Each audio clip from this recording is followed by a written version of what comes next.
Faut avoir un ticket, Danny, pour voir un film. Et justement, j'ai le ticket. Dès qu'il sort d'une salle obscure, Bobo Léon dégaine son micro-baladeur et commente le film qu'il vient de voir. Je ne veux plus entendre parler de film. Ciné Parler, sur Cinéma Radio. Je suis sûr que t'adores les répliques de cinéma du genre « Fais-moi plaisir » ou « Je suis ton pire cauchemar ». Et celle-là, qu'est-ce que t'en dis? Les babiles débiles du babouin nubile. www.cinemaradio.net. Ah, tu l'attendais pas, celle-là, hein? Et sur toutes les plateformes de podcast. C'est un passeport pour un autre monde. Bonjour, bienvenue dans cet épisode de Ciné Parler. Aujourd'hui, on va parler de Pig de Mani Aguilli.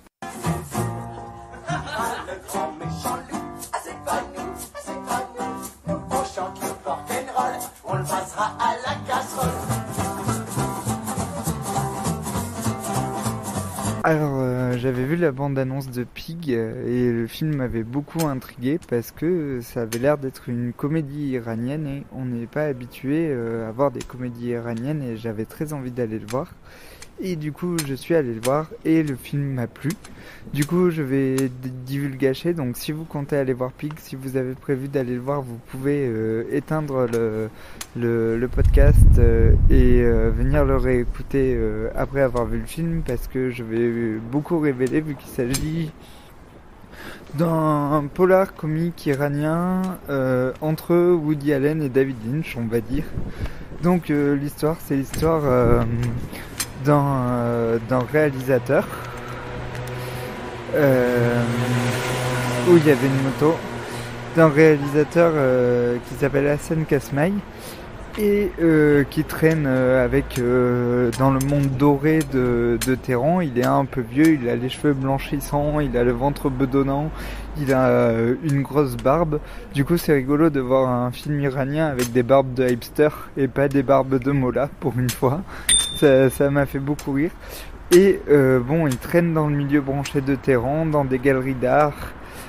Et c'est un réalisateur très en vue, mais il est interdit de tournage depuis 2 ans. Et tous ses collègues réalisateurs vont se faire assassiner un par un par un étrange tueur qui va graver le nom Pig sur leur front. Alors le scénario est complètement débile. Mais ça sert à nous transmettre les névroses du héros parce qu'il est complètement névrosé entre ses enfants qui grandissent, son interdiction de tourner et il est obligé de faire des pubs pour des insecticides, des pubs complètement kitsch et débiles. Et en plus de ça, bien sûr, il n'est pas fidèle avec sa femme, ils sont dans une relation libre. Et il est amoureux de son actrice Shiva, mais qui va se tourner avec un réalisateur branché qu'il déteste. Et en plus de ça, pour couronner le tout, il vit avec sa mère d'origine turque qui ne parle pas un mot de persan et il est tout le temps obligé de traduire les conversations avec sa femme. Et au milieu de ça, bien sûr, il y a les crimes qui sont plus atroces les uns que les autres et bien sûr plus rigolos les uns que les autres. On dirait vraiment un film iranien, mais à l'imagerie hollywoodienne un petit peu, parce que comme je vous disais, ça m'a vraiment fait penser à David Lynch, mais ça m'a aussi fait penser aux comédies des frères Farrelly ou même un peu à Tarantino. Et du coup c'est vraiment très drôle parce que c'est plein de choses qu'on dirait qu'ils ne vont pas ensemble et là ça marche totalement quoi. Par exemple le tueur a un masque de cochon, ben ça m'a fait penser au lapin qu'on voit dans Highland Empire.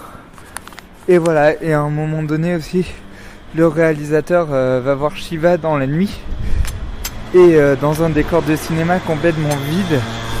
Et ben ça m'a fait penser à la salle rouge qui est à la fin de Twin Peaks. Donc voilà, c'est un film très référencé, très drôle. Alors apparemment, j'avais pas vu le premier film du réalisateur qui était sorti en France, The Valley of Stars, mais ça avait aussi l'air d'être une comédie dans le milieu du cinéma. Et voilà, ça m'a beaucoup plu. Du coup, je vais me pencher sur les films du réalisateur. Et oui, ce que je voulais dire, c'est que apparemment, ce réalisateur n'est pas du tout interdit de tourner en Iran. Et il sort dans les circuits commerciaux et ses films ont énormément de succès.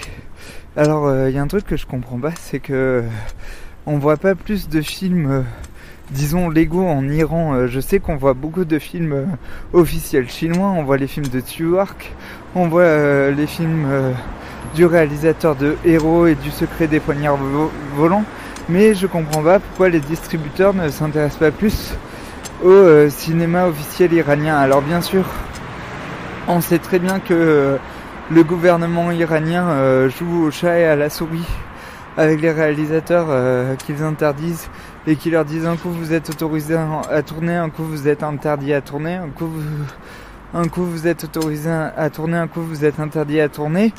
On sait que enfin, certains critiques ont dit que pour le dernier film de Panahi, Trois Visages, ça arrangeait bien le gouvernement de dire que Panahi était interdit de tourner, et ça arrangeait bien Panahi de dire qu'il était interdit de tourner, et que au final ça permettait à l'Iran d'exporter ses films, et que voilà, et que tout le monde se complaisait dans cette situation. Alors je sais pas si c'est vrai, hein. Je pense que aussi de dire ça, il y a un peu une complaisance des critiques français qui ne se rendent pas trop compte de la situation là-bas. Mais bref, en tout cas, dans Pig, ce qui est chouette, c'est qu'on voit l'Iran comme on ne le voit pas d'habitude.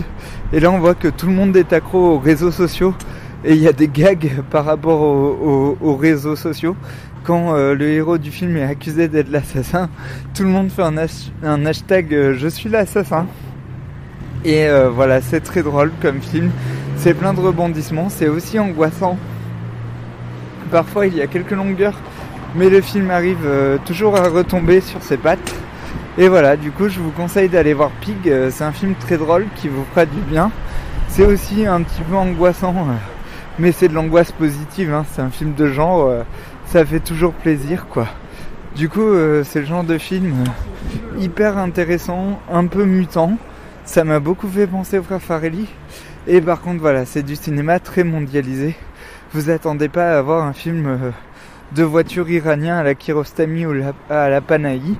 C'est un film très pop et ça fait du bien aussi de voir du cinéma mondialisé comme ça. C'est chouette, c'est vraiment chouette.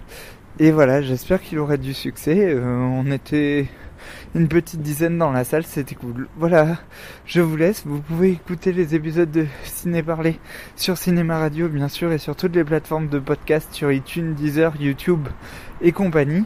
Je vous fais de gros bisous et je vous retrouve très bientôt pour une critique de Nous les Coyotes. Il faut avoir un ticket, Danny, pour voir un film. Et justement, j'ai le ticket. Dès qu'il sort d'une salle obscure, Bobo Léon dégaine son micro-baladeur et commente le film qu'il vient de voir. Je ne veux plus entendre parler de film. Ciné Parler sur Cinéma Radio. Je suis sûr que t'adores les répliques de cinéma du genre fais-moi plaisir ou je suis ton pire cauchemar. Et celle-là, qu'est-ce que t'en dis? Les babiles débiles du babouin nubile. www.cinemaradio.net. Ah, tu l'attendais pas celle-là, hein? Et sur toutes les plateformes de podcast.